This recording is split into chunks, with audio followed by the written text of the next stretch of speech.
and they're better than they were.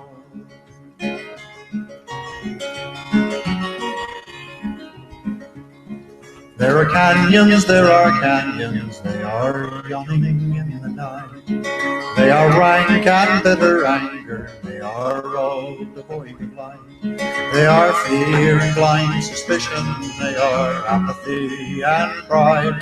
They are dark and so foreboding, and they're oh so very wide. They are fear and blind suspicion, they are apathy and pride. They are dark and so foreboding, and they're oh so very wide.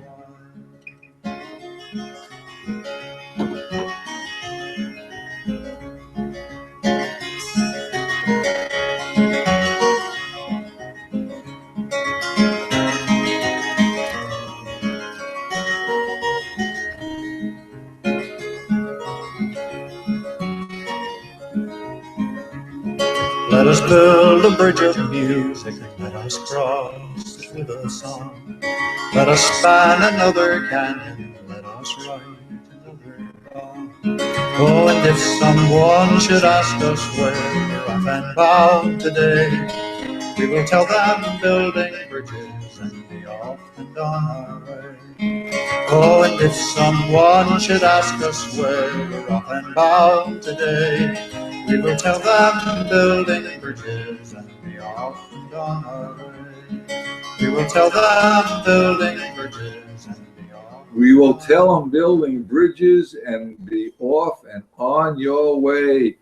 Welcome to Bridges Programming. This is World Call-In Wednesday. We don't have any lined up guests for today, but we do have with us Susan Comott and Dennis Carriers. Hello, Dennis. Hello, Dennis. Hello, good. Susan, can I be your guest today? Well, you could be a guest. And how about let me be the guest today? And we were going to have some people from Germany on, but they're not going to make it until Sunday now.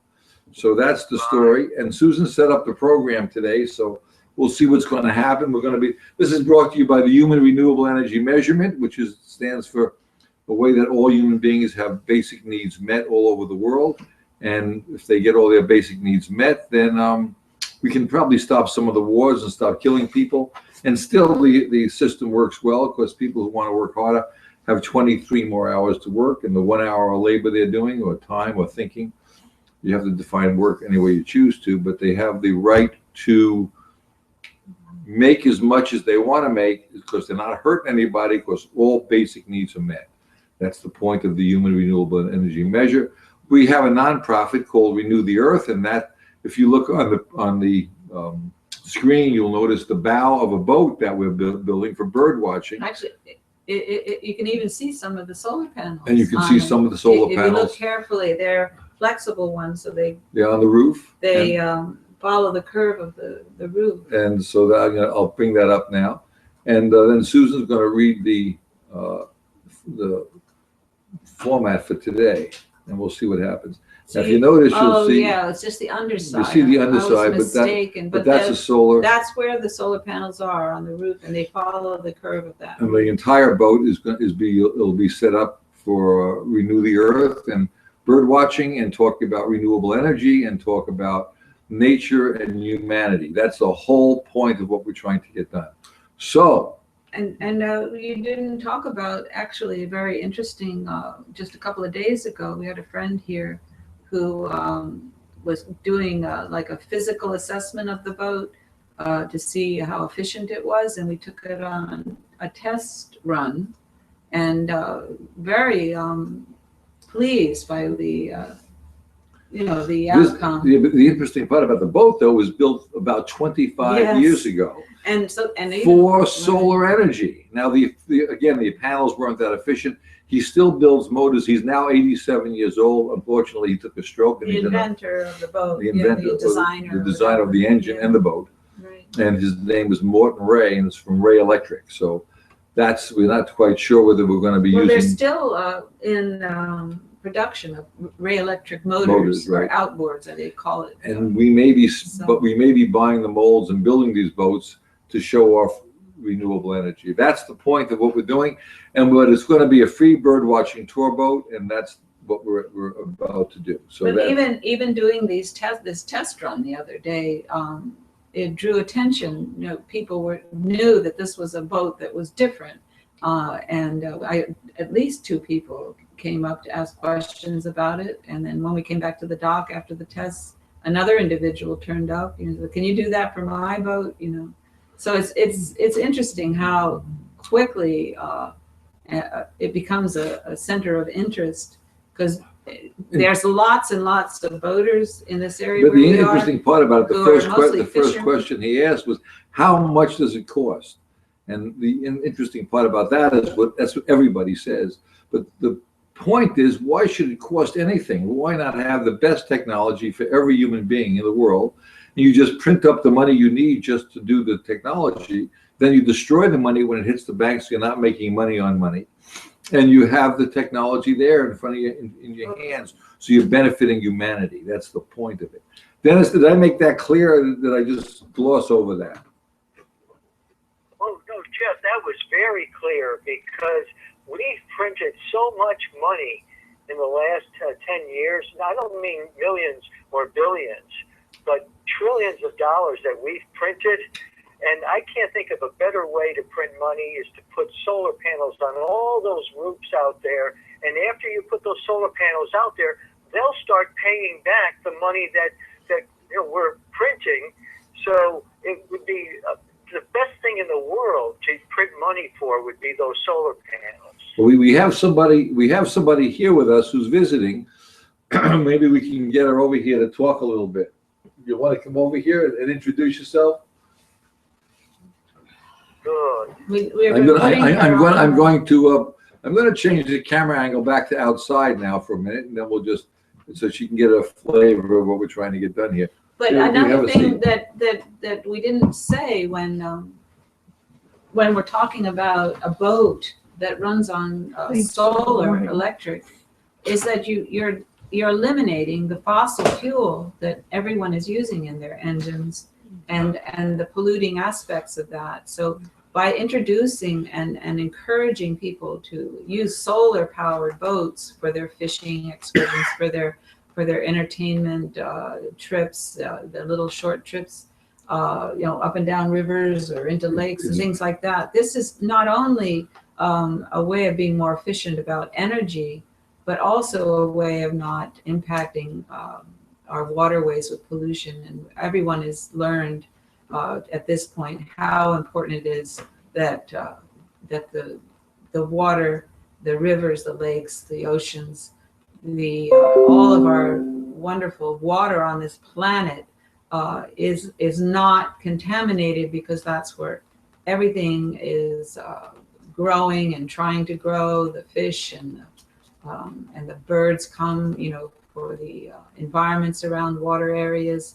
Humans congregate, around water areas, because traditionally those have been the transportation of goods, and that's where foodstuffs of the prehistory tribes, in all the continents, they all had their main settlements along waterways, in areas where it was easy to get foodstuffs. So all this, water, and keeping it uncontaminated is a huge of huge importance. And we haven't, really concentrated on it from the ground up yet. We will concentrate on it whenever there's like a catastrophic spill, like the most recent one in the Gulf of Mexico, which is still not recovered from. Horrible damage was done there, but that was by a huge company, and it was very, very obvious that this was happening. But less obvious is the small incremental impacts that we have as individuals, and with our own boats, our own behaviors.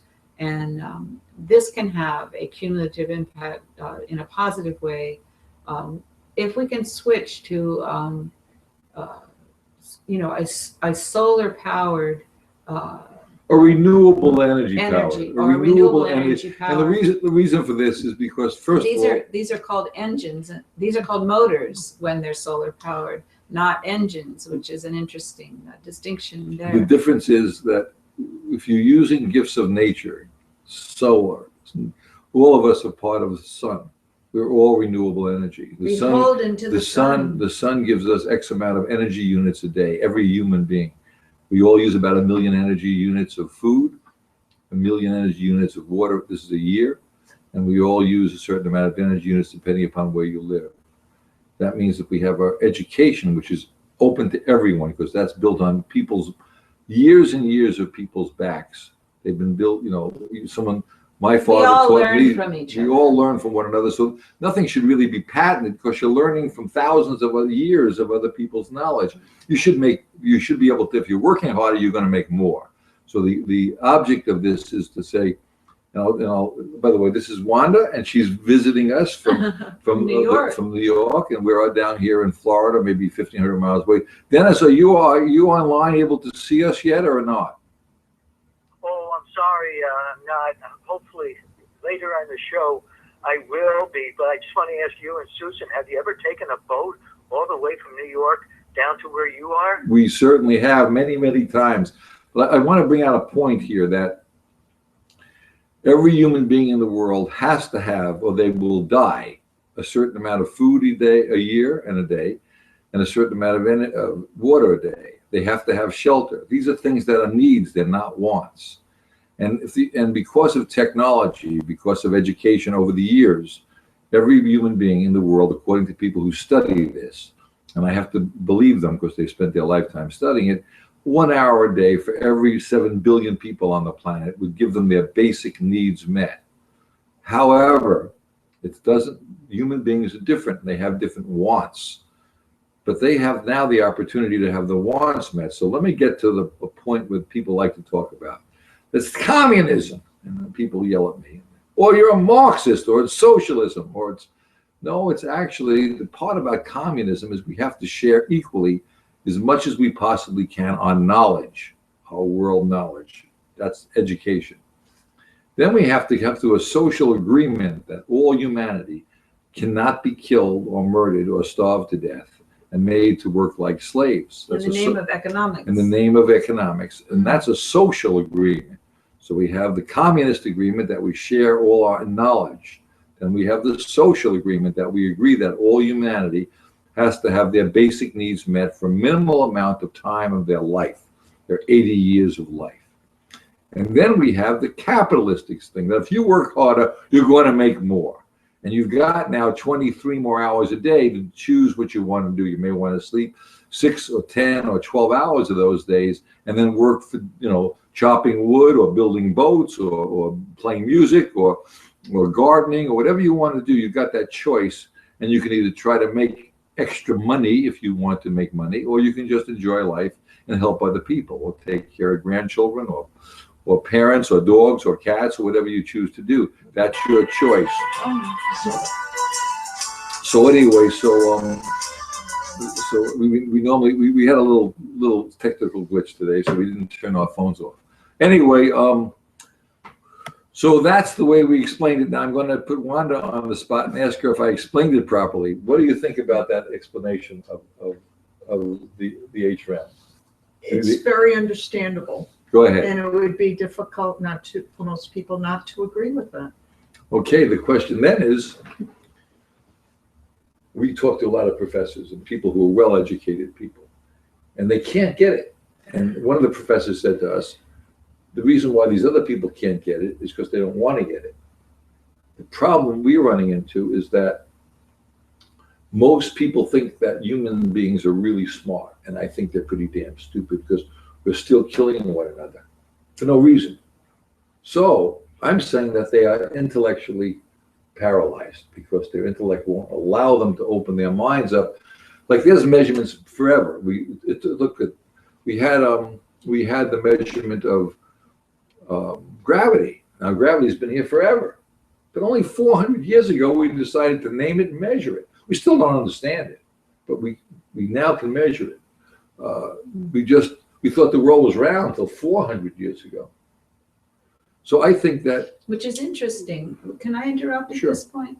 Because you're saying that we still don't understand gravity. Yes, that's true, but we can measure it because there are physical things that we can observe, and by manipulating and by symbolically assigning numbers to these things, we can see and follow the physical things that happen with gravity, with velocity, with how quickly something drops or whatever. And this is the same with what you're talking about with the human renewable energy measure, is that what you're essentially doing is trying to measure something that we don't understand, and that is life or living. But we understand what humans need to sustain life, and the needs. We understand. Basic needs. We understand no that matter, you will die. we understand that these things need to be measured. The food, the water, the education, is an essential need also. It's not a measurable but you thing. can't define. It's just like gravity. We don't fully understand what it is. We don't fully understand what living is, but we know what sustains it. We know what physically sustains it, and we know we can, in a good enough way, measure these things. And so what we're asserting is that this is a measurement that can be quantified, can exist, and be used within the economic system to the benefit of every human, because we all have to participate in our economic systems. We were part of it, but we're part of it. It's physical. For instance, I always say that nature is a benevolent dictator. And I mean that simply, very simply, because we know that if we don't eat, we will starve to death. So we learn that. We know we have to have water. If we don't drink water, we'll dehydrate. We know we need shelter. So we learn that. We know that if we walk in front of a Mack truck, we will most probably die. So we learn not to walk in front of a Mack truck. We put double lines in. We learn to put double lines into a one-lane highway so you don't cross those double lines. Otherwise, you're going to have a head-on collision and die.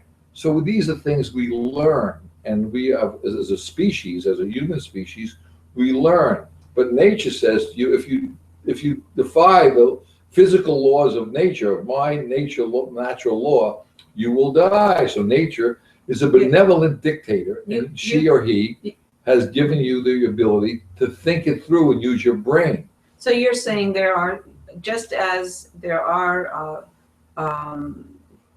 confines for gravity, there are rules for gravity, there are rules also for life-sustaining activities. If I shoot you, you will. We can determine well enough what they are for the purposes of our economics. Does that make sense to you, Dennis? But I think you should let Wanda say something. Well, I'm going to ask Wanda first. I'm going to ask Wanda after Dennis, because Dennis is going to say something different. What are you going to say, Dennis? Oh, no, it makes sense to Dennis. No, I want to hear more from Rhonda right now. I think everything you're saying makes sense. I think where the professors that you've talked about have a hard time is putting a lot of this into practice. I don't think anybody can disagree that we don't want people to starve because they don't have enough food, but we have other beliefs, that's what that makes us human. Irrational beliefs maybe, that prevent this from happening and that cause wars. And it's trying to separate those kinds of beliefs. And I think now more than ever with what's happening internationally with terrorism, that these are real examples, I mean, of how people's beliefs can interfere with this very idealistic way of looking at things. Well, I think it's actually not idealism, but it's practical, because it is practical. Because of what you're expressing is, these things that are dividing us, but these things that are dividing us are not as they're human as divisions. They're being blown out of proportion. Right.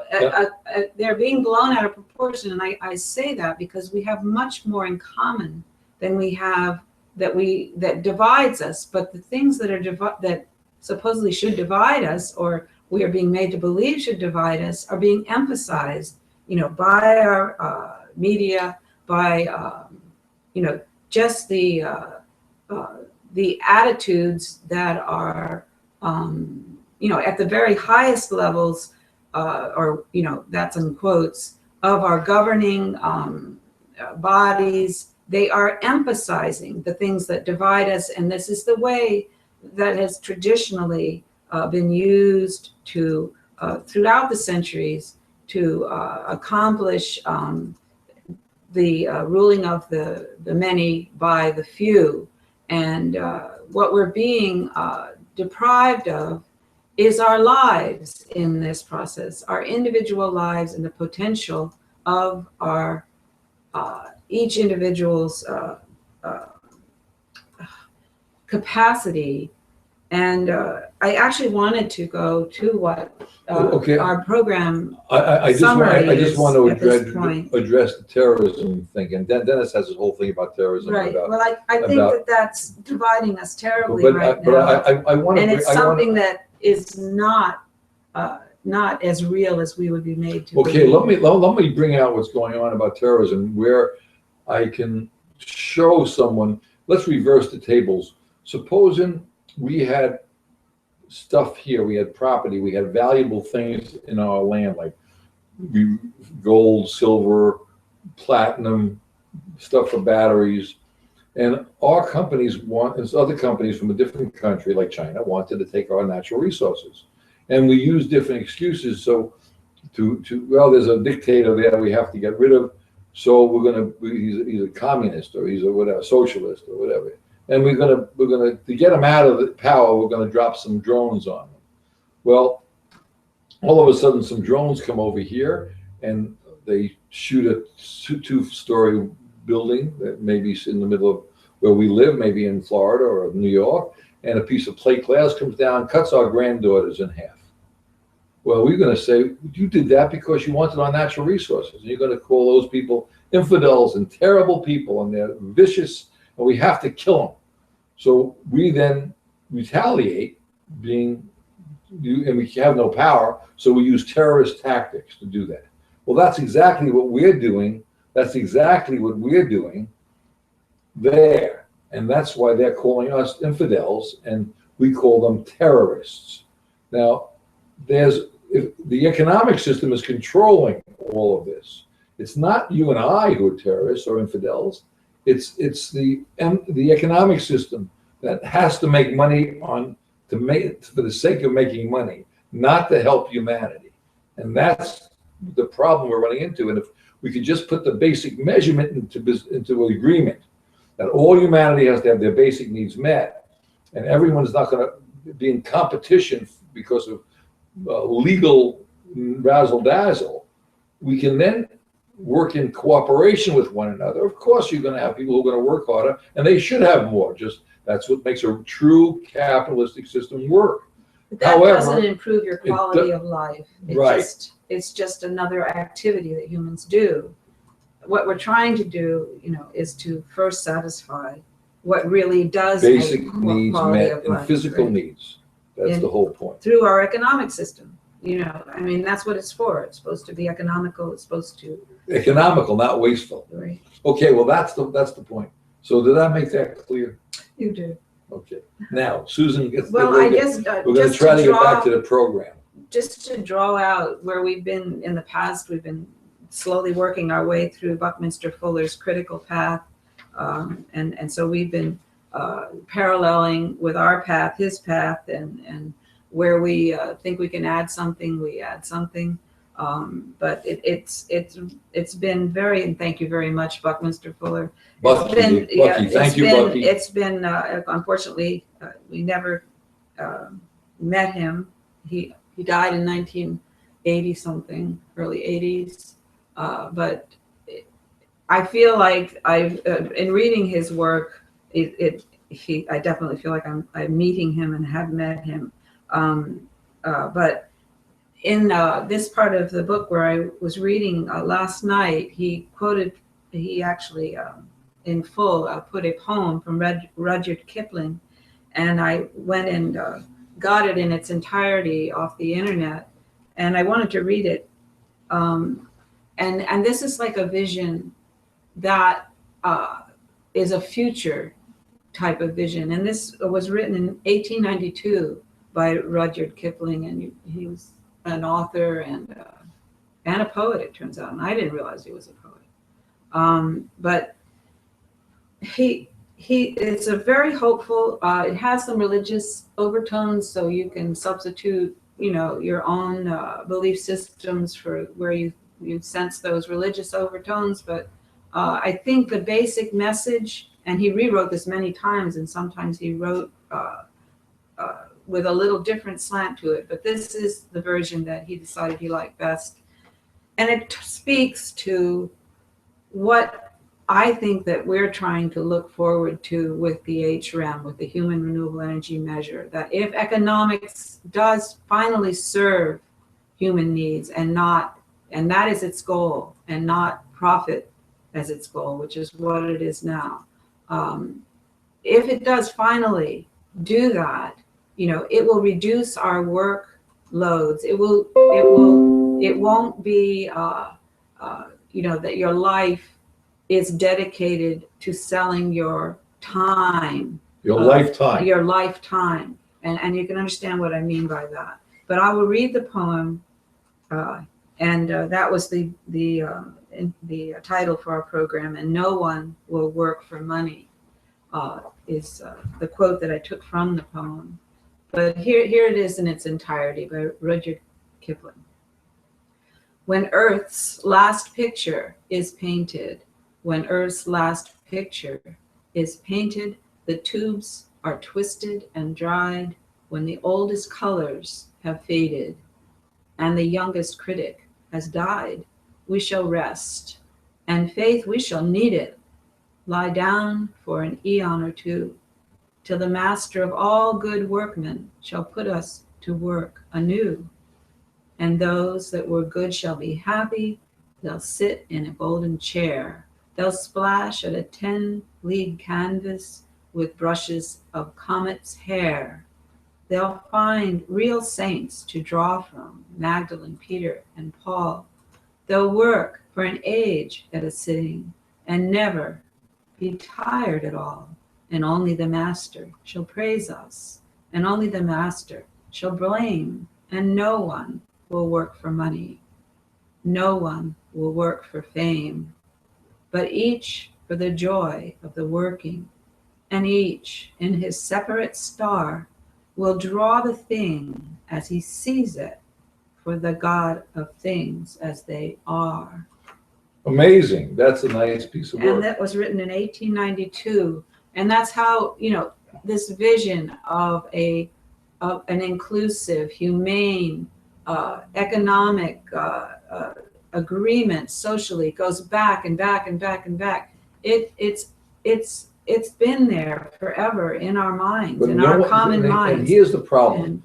In all the years that this is going back, the economic system started about 5,000 years ago, according to people who study this. Now, I may be totally wrong, but I have to go by people who study these things, and anthropologists, philosophers. Plato talked about what we're talking about today, but the first time in history, in the last few years, the last 50 years, we're able to measure the amount of energy units based. You can manipulate money, but you can't manipulate the energy units. You can change the fact that the sun doesn't come up every day, or it doesn't really come up, we circulate around the sun. And that's a very important thing, according to Bucky. He says that you got to make sure that people understand that the sun doesn't come up for us. We're in a spaceship, and we are traveling in outer space.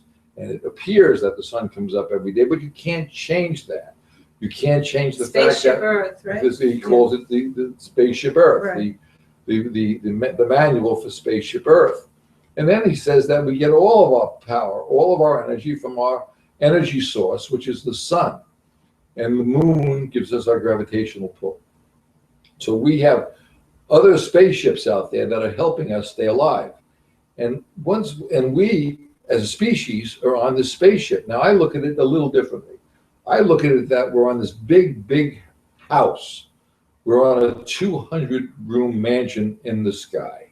And each room is a different country. And we named it because we divided the house up with different rooms. And the hallways are in between stuff. And if we kill people in a different room because they don't have the same philosophy, or we want their stuff out of that room, and we displace them, they start marching from room to room, and we put them in poverty, and we put them in lack of food and shelter. But understand something.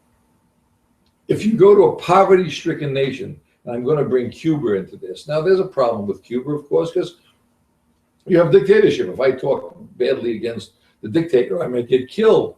That's a man-made law. However, in Cuba, they're poverty-stricken, but the education system is bar none. They're the best educated people in the world. They have the best one doctor for every 200 people, and bar none, they're great, but they have no money, so they don't have access to certain technologies. So you need to leave Cuba if you want to get specific operations in certain medicines, because there's embargoes, man-made embargoes against them, not nature's made embargoes against them. So man-made laws are that to accommodate the economic system, which has been going around for 5,000 years. So I'm suggesting, now another person called up recently, I think on the World Call in last week or 2 weeks ago, they said, tell us what we could do to make this happen. And I said very simply, you don't have to send us any money. You don't have to join a group. You don't have to give us your email or your social security number. Very, very simply, understand what we're talking about. Go to the websites, thehrm.org. Tell your friends about it. When you go to church groups or you go to a bar or you sit at the dinner table, understand that all humanity has to have their basic needs met, and we have to agree upon that. That's a social agreement. For 1 hour of their life a day out of their 80 years of life, most people will live about 80 years of life one way or the other. If they have reasonably good quality of food and shelter and water, they'll live well, or that long. So that's good enough. That's a good measurement. And the measurement for units is the million energy units for food and water a year. That's a good measurement. It's close enough for science. But then we have the human being's mind and their wants. That's not the needs. All the needs, no matter where you are in the world, is exactly the same. 1 million calories of water, 1 million calories of food, 1 million units of energy, depending upon where you are. I mean, not 1 million, but that can be measured for heat or cold or what kind of. You mean shelter? Shelter. Yeah. And education is as much as you can absorb. However, you may not be, you may not have the ability to read or to write or to study certain things, but you may have the ability to dig a ditch. Now, there are certain times you need to dig a ditch somewhere. Why is that human being any worth that much more than someone who's been well educated? If you spend time educating yourself, you are worth a certain amount more than the laborer. But I've seen laborers that the average person couldn't keep up with. So we're saying basic needs met to begin with for 1 hour. Then you allow the free market to kick in the same way it is now. There'll be people who want to, who just like we need a roof. You need roofers. You need mechanics. You need plumbers. You need people who do everything within the society for humanity. Now, if you're a squirrel, you don't have these problems. If you're an animal, you have it's a different world. But humanity requires measurements. For instance, if I don't give you a map, or if I even give you a map, so I want you to go here, but I'm not going to tell you where you are. You can never get to where you think you want to go because you don't have a start point. Every map you look at, you always ask yourself, where am I? You are here. The Fagawi Indians, where am I? And until you know where you are, you can't get to where you want to go. Without this measurement, this simple measurement, the HRM measurement, the human renewable energy measurement, once we put that measurement into the vocabulary and understand it, then all humanity knows they have to have their basic needs met. That's where we are in humanity and the economic world. Then we can get to a point where Wanda was saying, we don't want to kill people. We don't want to have them starve. We want to make sure they have education, because the better a society educated, you're a teacher, the better the society educated person, the better the society is going to be. It should never cost anything to put a child through school or go to college. Do you agree with that, Dennis? Well, Dennis agrees with this, but let me ask you, in this world, don't we have some countries that have already tried to go in that direction? I mean, I understand my country would be called a capitalist country, but aren't there countries like Cuba or, over in, like overseas, other countries like China or Russia or any countries that tried to go in that direction, but then we sent our troops overseas? Because, I mean, I'm a capitalist country. So if some countries over in Europe, like Italy and Germany, said they wanted to go in this direction, is that why we sent our troops overseas in World War I and World War II? Well, the answer to that is since well before World War I and World War II, Dennis, we've always had fights over land And power. and power, and the more land you had, the more you control the economy. And the population. It's always been an economic problem. Now, World War I and World War II have nothing to do with, and when you say other countries wanted to go in that direction, well, there have been socialist countries, but they never had a measurement to understand being a socialist country has nothing to do with what we're talking about. Being a communist country or a capitalist country has nothing to do. They're just different isms. We're saying that all humanity, if you want to say, well, we want to be communists, well, what we should be sharing in entirety, equally, is the openness to education. And that's happening online. And they're learning that right now, because everybody can have access to medical information online. Everybody can have access. If I want to build something, I'm going to go online and see how it's done. I don't have to have a degree in it. All I just do is go online. So we're slowly gaining the education. Now, as far as that social agreement, we're moving that direction. But no one's ever come up with a measurement before, and that's why we're doing this programming. We spend a lot of time and energy on doing these programs because we're trying to get this message out. If people understand what we're talking about, just go ahead and understand it and do something with it. It has to come throughout the basic society, not from the top down. It'll never happen from the top down, because the top down is what created your First and Second World War, the Korean War, that's in our lifetime. However, before that, there were wars thousands of years ago to take over land by the Romans, the Roman Empire, which they were worldwide. They had all kinds of, all over the world, there's been wars to control the economic system. But before 5,000 years ago, it was pretty much every human being shared their knowledge. And that's how we grew to be what we are today. Well, that's how we survived. That's how we as survived. a species. Right. Actually. Well, did that answer your question, Dennis? Yes. Thank you, Jeff. Okay, Susan, I don't want to No, interrupt you. I wanted to let Wanda speak if she wanted to comment on anything that we've been talking Sure. about. Not really. No? Okay. I have another thing I wanted to read from, actually, this is Buckminster Fuller's words. And he saw, he had a vision of what, if the tech, and his feeling was that we were coming to a point through technology and through the communication systems, the internet communication systems that can communicate the most effective and efficient technologies that are being invented, and so that everybody has knowledge of it worldwide. He felt that the technology would and has been, for 60 years, doing more with less. And this was his expression, doing more with less, because the technology is so efficient. You don't need more people to do what. That's why it's down to a 1 hour a day of work. Right. So when you free people from their labor, they should be also not just thrown aside, and say, oh, there's no jobs for you anymore, go disappear somewhere.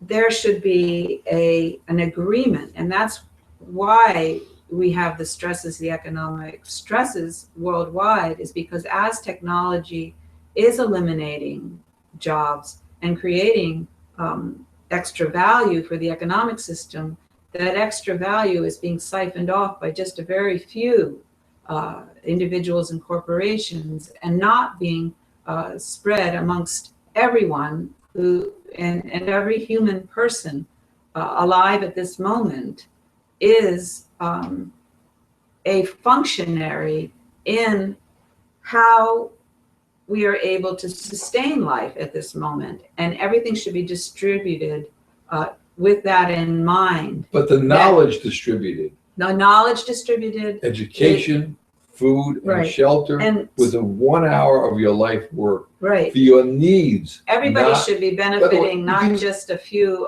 corporations. Right, you and can get elite rid of minimum individuals. wage, you don't need it. What is a minimum And- wage? You And can get rid of welfare. If basic needs are met around the world, you stop most of the wars. right, That's it's such a simple concept, and it's not altruistic, and it's something we talked about for years, but you couldn't do it because you couldn't measure it. well, now it's we possible. can measure it. And Bucky did foresee this. He said that it will be possible to quantify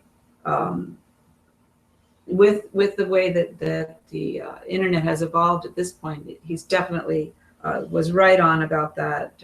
Things can be quantified, systematized, and if it's done in an honest manner, that has to be, By the way, of course, I want to determined. interject something. But wait, Go may I? ahead.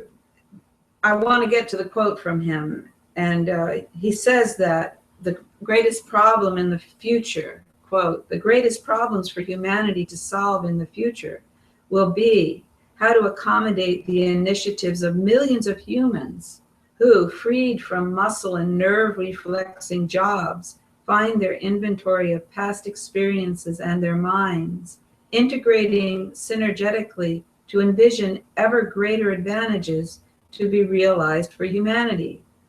To be realized for humanity. In other words, everything that people are inventing, and we're all participating in that at all different levels. If you think about it, even just if your whole occupation was to, be a good neighbor, you're definitely at that level. That reverberates all the way through. These advantages are going to be realized for all of humanity. Quote, we will realize this age of regenerative inventing, which is rendering humans very effective in their cosmic functioning as local universe information gatherers and local universe problem solvers in support of the integrity of eternally regenerative universe. And he did use that word universe. He loved that word. But what he's saying is we're only at the very beginning of our path. And it's a critical point because we've sort of gotten bogged down with our profit-oriented economic system. We've gotten bogged down and we're going round and round and getting the same symptoms over and over again. The beefing up the military, to take over lands, to get our hands on the natural resources, to control other nations with brute force. These things are cul-de-sacs that are getting in a Brute tighter force, and tighter. bombs, fighting, killing, drones, brute force. We keep on trying to build an economic system to keep on, and when you disperse to all of humanity the advantages of our technical advances, not only monetarily but physically, we're trying to show off a solar boat someday. Maybe 1,000 years from now, if our species is still here, they'll look at this solar boat and say, wow, that's like an antique. We're all using solar boats now. We're all got solar cars.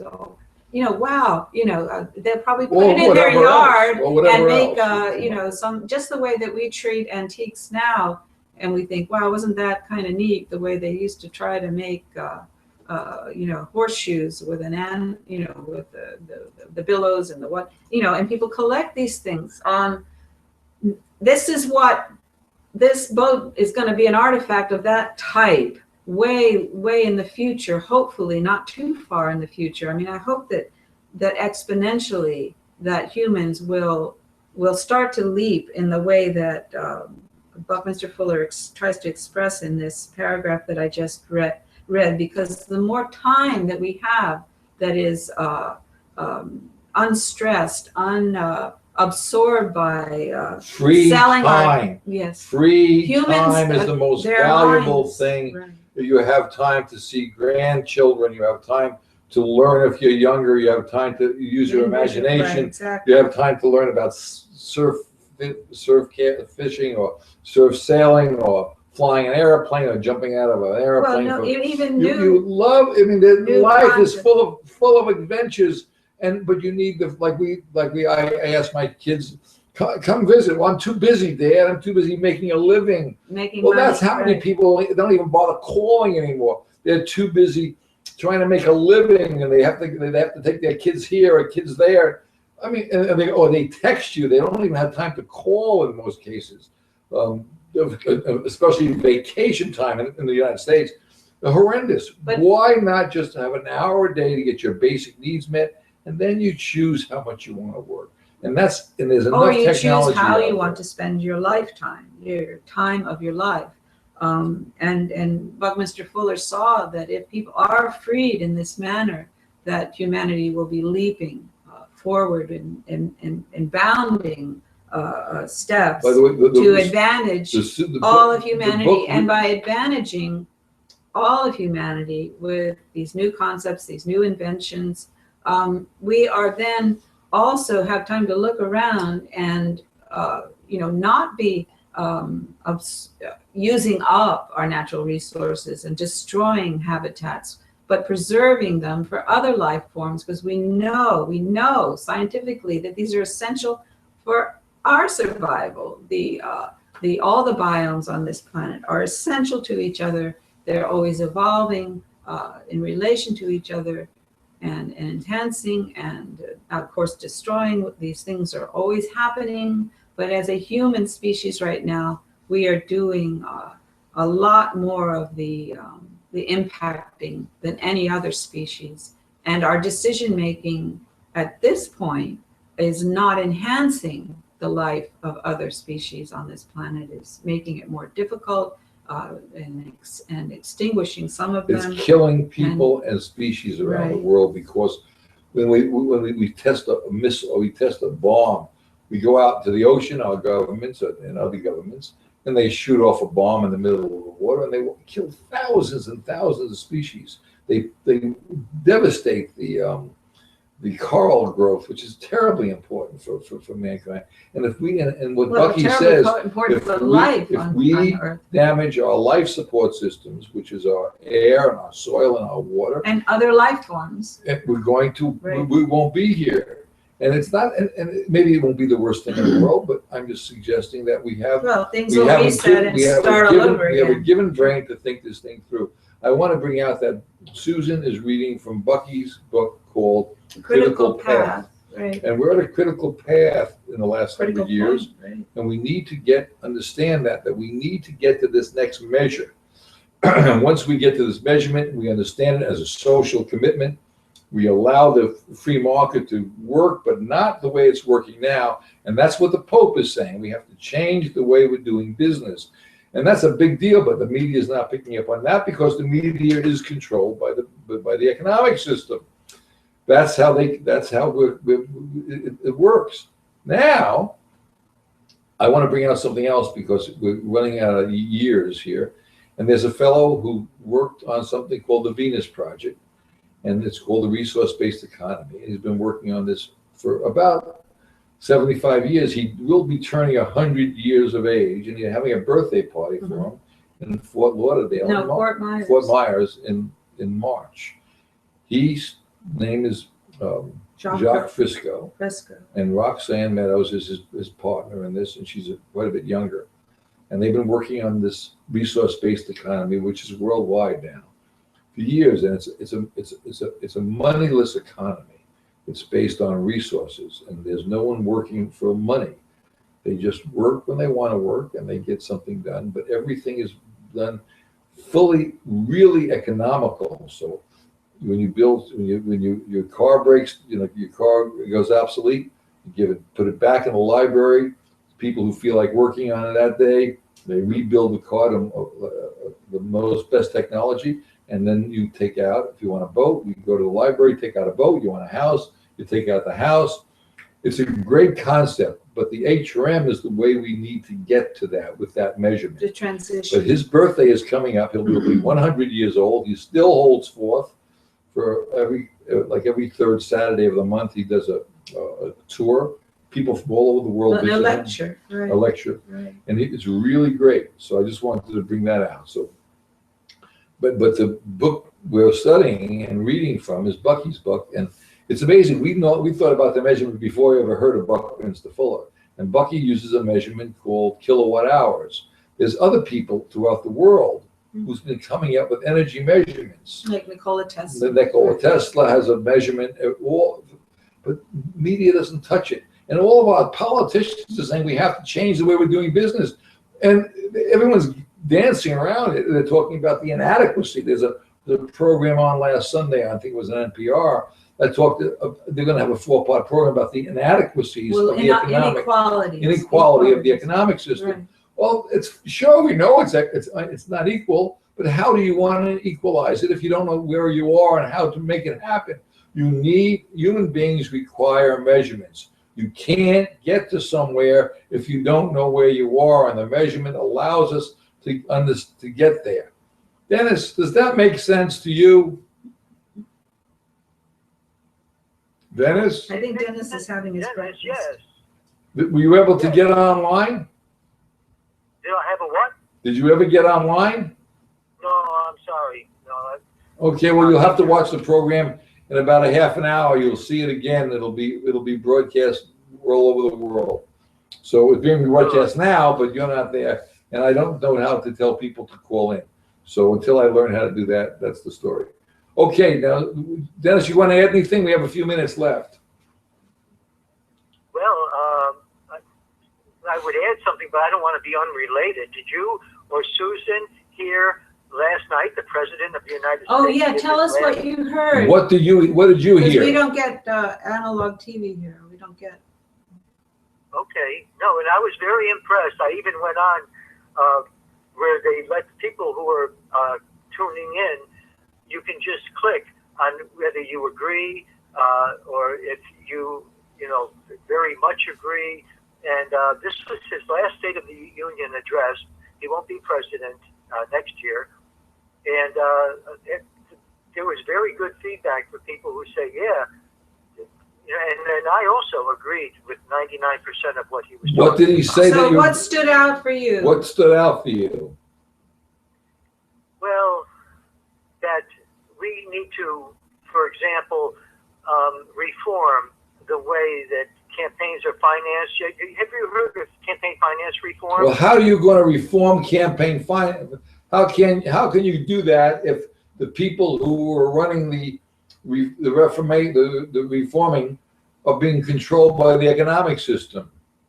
And I agree with you. That's what the problem is. That's why it's not happening. But it doesn't hurt when the President of the United States says that we need to do this. Well, he can't get there from here because he doesn't know where we are. The Pope says the same thing, but we can't get there because they don't have a measurement. How do we make it fair and equitable? How do we do that? How much should a minimum wage be? How much should I pay in taxes? How do you define that? How much should it be used to run a campaign? How much money? How much money should be, the minute you put money involved, it becomes subjective. We need an objective number, a way of doing it so we can get to these points. I heard part of his speech this morning after the fact. I didn't hear the whole thing, but do we still keep if we keep those people out of our country, is that going to make it better for us? if we go ahead and we isolate ourselves, or we put other people in slavery, is that going to make it better for us? Do you think that's going to work? No, I don't think that makes it better for us. We shouldn't do any of that. Okay, well, Well, what were his comments on immigration? Did he have a you got to statement? talk up. What were his comments on immigration, Dennis? Did he talk about that? Oh, well, I did not. I cannot answer Okay. that one.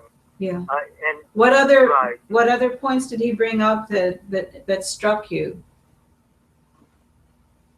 Well, it just to me there was such a difference. I mean, this president came right after Bush the second, and to me there was such a big difference between Bush the second. His first year in office, we had 9/11 attack, and we wanted to, we passed the Patriot Act. We wanted to pass the Total Information Awareness Act. We had the economic collapse of 2007, 2008. I was so happy after him when this president, our first African-American president, came in. I had a lot of hope for him. And honestly, I'm not saying it was 100% good. This president, Barack, said all our troops were coming home in 2013. And then he said, no, 2014. And he kept pushing it out. So, I mean, that's sad because he really could bring all of our troops home. Well, I don't think he could, because the way the system works is he couldn't. I don't think if you're a president, or every president in the world is saying things to help the people of their country, but they can't get there because they're all controlled by the economics. So I don't think he could have done anything any faster than he's done it. He also got a peace prize, and he dropped drones on people. And I'm not saying that he took the advice of the people who were controlling the economic system. Didn't he not do that? Right, and I agree with you. I think drones are very, very, very bad thing. We all agree, love thy neighbor, thou shalt not kill. Those drones are killing not just the men, but women and children over there. And those children don't deserve to get killed. So I think that's bad. Well, that makes sense. So how do you want to stop it, though, Dennis? How are we going to stop that? I think we need to reform things if they get dysfunctional. Okay, how do we want to get there? Uh-oh. Wow, we're going to need a whole other show on that topic. Okay. Well, Here's what Bucky would say, quote, you have to decide whether you want to make money or you want to make sense, because the two are mutually exclusive. well, I want to thank you all for listening. Please look up the Human Renewable Energy Measure, and we will be back with you again on Sunday on the front stoop, the longest stoop in the world. There'll be people from Germany. We had to swap out days of living in the wrong Germany with us every Sunday. Energy. Dennis, is It that all right? comes down to energy. You wonder where the money's gone. Well, Okay, see you then, Dennis. See you Sunday. it all comes down to energy. Fossil fuel affects our lives like ripples on a lake. Cars and farms and factories and trucks. Supplies go down and prices soar, our futures are at stake. And when it's gone, it won't come back, and we'll be out of luck. Oh, energy, energy. It all comes down to energy. You wonder where the money's gone? Well, here's some fuel for thought. It all comes down to energy. We can get our energy from corn and grass and trees. Even trash converts to biofuels. Break loose from the stranglehold of oil companies. Renewables can fuel the world. We're here to spread the news. Oh, energy, energy. It all comes down to energy. You wonder where the money's gone? Well, here's some fuel for thought. It all comes down to energy.